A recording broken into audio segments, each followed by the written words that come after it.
बनना ही है तो जिंदगी में बाज बनो, लौंडियाबाज नहीं। जी हाँ दोस्तों, आप लोगों ने बिल्कुल ठीक सुना। अभी के 80% लड़के ऐसे हैं ना जो लौंडियाबाजी करते हैं। वो जब घर में रहेंगे ना तो उनके मुंह में आवाज ही नहीं रहेगा, बिल्कुल लगेंगे कि एकदम भोले भाले बच्चे हैं, सीधे साधे हैं, है ना। मगर उन लड़कों को जब आप मार्केट में छोड़ेंगे ना, जब आप वो मार्केट जाएंगे, फिर आप सुनेंगे और देखेंगे कि वो किस तरीके से लौंडियाबाजी करते हैं। मैं हर एक लड़के की बात नहीं करता, है ना, और खास करके मैं उन लड़कों की बात कर रहा हूं जिनको ये वीडियो सुनने में बुरा लग रहा हो, मेरी आवाज सुनने में बुरा लग रहा हो, उनको यह जो है पता चलेगा कि सच्चाई क्या है ना। और मैं उन्हीं के लिए बोल रहा हूं जिनको मेरे शब्द सुन करके बुरा लगेगा, है ना। दोस्तों, मैंने पिछली वीडियो में ये बताया कि बाज अपनी जिंदगी को किस तरीके से जीता है, शुरू से, यानी उसके जन्म से लेके अगले 40 वर्ष तक वो तो अपनी जिंदगी बहुत आराम से जीता है क्योंकि वो यंग होता है ना। मगर 40 साल के बाद ना उसकी जिंदगी में एक ऐसा मोड़ आता है ना कि उनके पास 2 ऑप्शन बचते हैं, है ना। बाज के पास 2 ही ऑप्शन रहता है और उन 2 ऑप्शन में बाज हमेशा दूसरे ऑप्शन को चूज करता है। दोस्तों, पता है दूसरा ऑप्शन क्या है? मैंने पिछली वीडियो में बताया, आप जाकर के देख सकते हैं, है ना। बाज हमेशा दूसरे वाले ऑप्शन को चूज करता है, वो अपने परेशानियों को झेलता है क्योंकि उसको मालूम है यह बात कि मैं अगर पहले ऑप्शन को चुनता हूं, है ना, तो मुझे 30 वर्षों तक, अगले 30 वर्षों तक, क्योंकि बाज का जो उम्र होता है दोस्तों वो 70 सालों का होता है और 40 वर्ष के बाद उसकी जिंदगी में एक बहुत ही खतरनाक मोड़ आ जाता है जहां उसे यह डिसाइड करना पड़ता है कि अब मुझे क्या करना है ना। तो 30 सालों के बाद जो है ना, 40 सालों के बाद बाज की जिंदगी में ऐसा मोड़ आता है जहां पर वो हमेशा दूसरे वाले ऑप्शन को चूज करता है, क्योंकि पहले वाले ऑप्शन को अगर वो चूज करेगा ना तो बचे हुए 30 साल उसको बिल्कुल बूढ़े की तरह जिंदगी जीना होगा और मरने का केवल इंतजार करना पड़ेगा, क्योंकि उसके पास ना तो बढ़िया नाखून होगा शिकार करने के लिए, ना ही बढ़िया चोंच होगा जिससे वो शिकार को खा सकता है, और ना ही उड़ने के लिए बढ़िया पंख होगा जिससे वो अपनी जिंदगी को के 30 साल बचे हुए वो बुढ़ापे की तरह जिएगा और मरने का इंतजार करेगा केवल। मगर बाज क्या करता है ना, हमेशा दूसरे वाले ऑप्शन को चूज करता है, और दूसरे वाले ऑप्शन को चूज करने के बाद वो क्या करता है मैंने पिछली वीडियो में आपको बता ही दिया था, है ना। तो इसलिए दोस्तों उस बाज से भी हमें ये सीख मिलती है ना।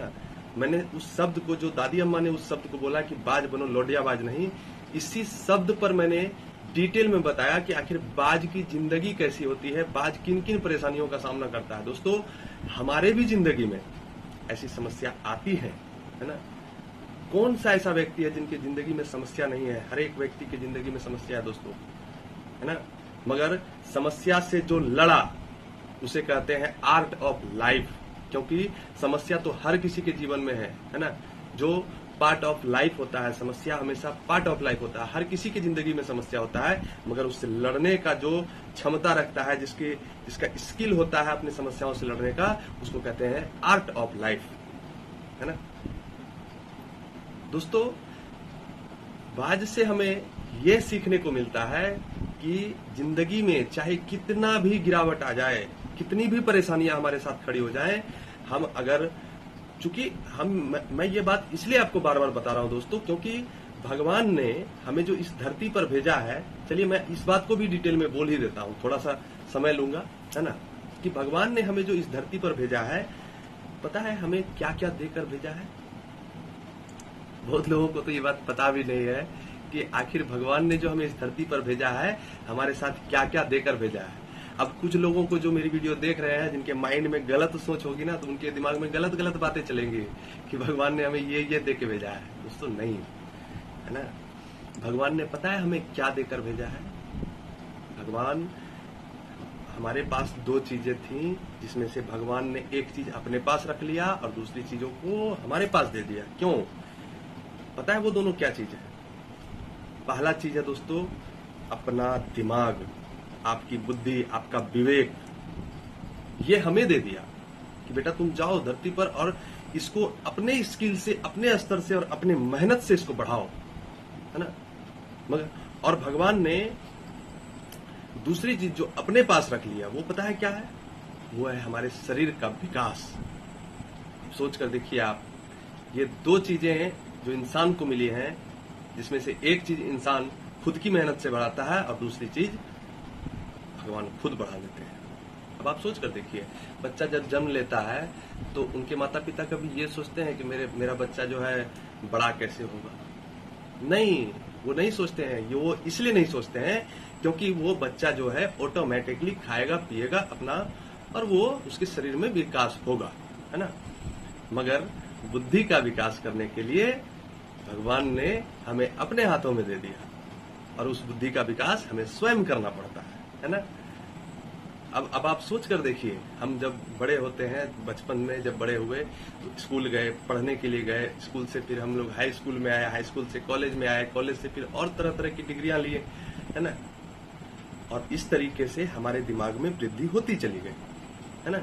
मगर दोस्तों, मैंने पिछली वीडियो में एक बात यह बताया था दोस्तों कि जो व्यक्ति हमेशा सीखने के मोड में रहता है ना, वो कहीं से भी किसी भी चीज से सीख सकता है। ऐसा नहीं है कि जब तक हम पढ़ाई कर रहे हैं तब तक ही हम सीख सकते हैं, नहीं। हम हमेशा, अगर हम रास्ते पर चल रहे हैं ना, तो एक भिखारी भी अगर वहां खड़ा है और भीख मांग रहा है, शायद वो भी हमें कुछ सिखा सकता है। क्यों?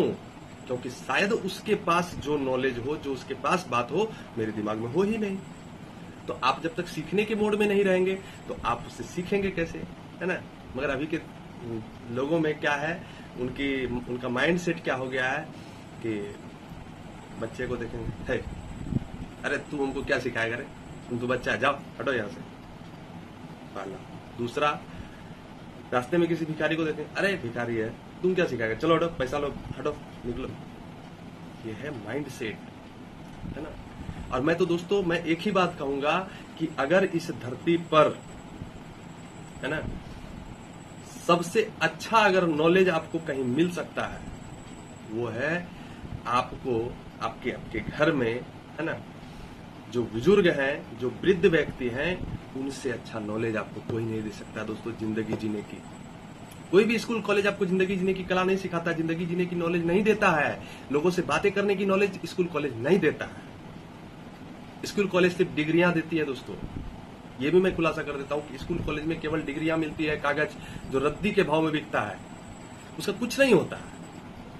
आप बताइए, आप ठीक है, चलिए नौकरी ही करते हैं, आप नौकरी वाले ही व्यक्ति हैं, मगर बताइए आप कि आपने जो डिग्रियां ली, आपको नौकरी में किस जगह उसका काम है? केवल सिलेक्शन के लिए? उसके बाद बताइए, उसके बाद कोई कहीं उसका जरूरत पड़ा? दोस्तों, इसलिए मैंने नौकरी और बिजनेस के बारे में भी पिछली वीडियो में बताया था कि आपको नौकरी करने के लिए आपकी डिग्रियां पूछी जाएंगी, आपका एक्सपीरियंस पूछा जाएगा। बिजनेस करने के लिए और कंपनी चलाने के लिए आपकी डिग्रियां नहीं पूछी जाती है ना।